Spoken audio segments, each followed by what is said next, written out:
Welcome to the Windows Computer and Technology channel, and we don't have a lot of numbers lately for Windows 11. We know that in the gaming side for the Steam users, almost 25% have moved to Windows 11, which is not surprising for the gamer side because they tend to have higher end PCs that are already compatible with Windows 11.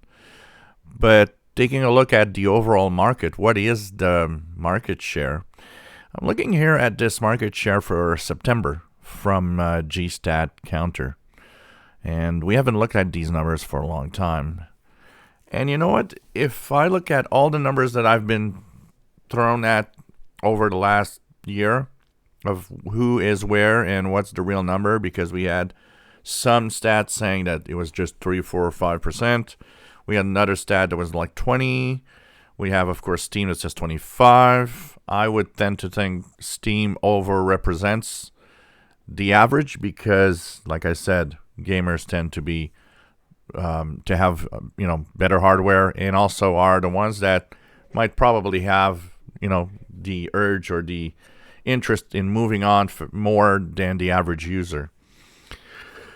I look at this number here, 13.56% for Windows 11, and I'm thinking that that probably is the closest that I would think the reality is of how many PCs are on Windows 11 around the world.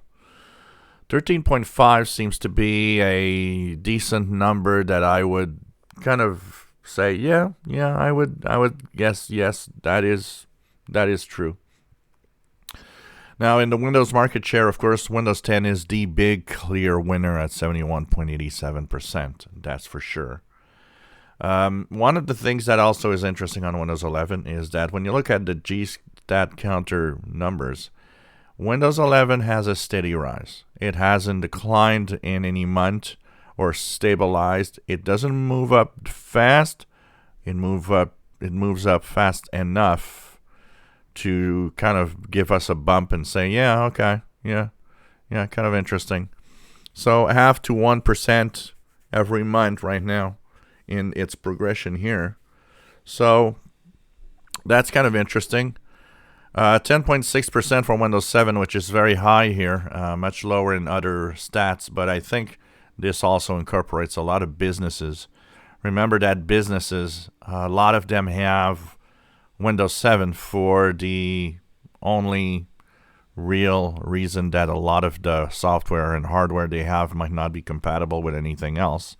So, of course, that'll show up, and it's mainly businesses that stay on Windows 7. And, of course, Windows 8 at 2.7, Windows 8 and Windows 8.1 together is like 3.5. Windows XP at 0.4, barely showing up. So, dominant Windows 10, that's definite, and that's not surprising. I knew Windows 10 was the dominant system. It still is. But, 13.5% after a year of Windows 11. It's interesting. I would like to see and, know what was this stat for Windows 10 after a year. How much did Windows 10 grab the market after a year from Windows 7 and Windows 8 at the time? That's a number I'd like to know more about, and we'll try to find something and talk about it in another video. But I think this is a fair representation, and it's fair to say that a lot of people have are buying new machines are probably the number one drivers of going to Windows 11. We say it all the time, updating or upgrading Windows to a new version is not what the average people do. They get a new Windows with a new PC in general.